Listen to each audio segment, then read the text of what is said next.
Indigenous leaders are working hard to prepare remote communities for the COVID-19 pandemic, but chronic overcrowding is making social distancing rules impossible to follow.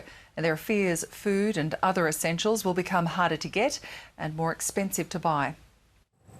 Remote people, including musician Ray Dixon, in Mallinga, 7 hours drive south of Darwin, are bracing for the arrival of COVID-19.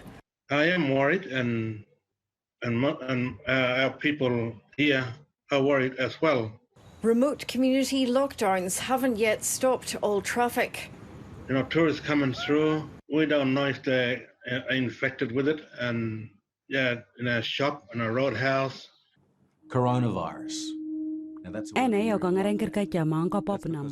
Indigenous organisations, including the Northern Land Council, are racing to get as much information out as possible to help remote communities to protect themselves. But in many communities with overcrowded housing, social distancing measures are difficult. For our communities where overcrowding, where you may have 20, 30 plus people in a house, that's even near impossible to try and do that. Getting communities to set aside cultural obligations, to hold large gatherings for funerals, greet elders and share food, drink and cigarettes is also hard.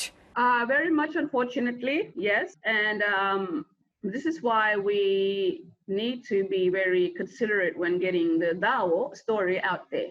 Despite government food security assurances, with grocery prices soaring in some remote communities, there's a call for federal regulators to investigate. We have highlighted this to the federal government, that maybe the ACCC needs to start looking across all of these stores, to start looking at, is there price gouging? Many remote community people are still stuck in town, sleeping rough in parks.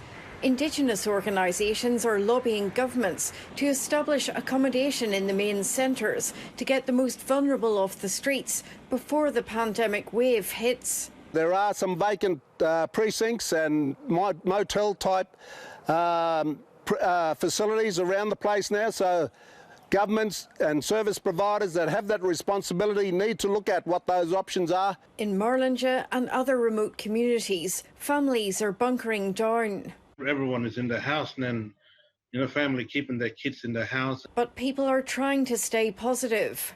Be strong, be safe, be very, very careful. Wise words for all communities. Jane Bardon, ABC News.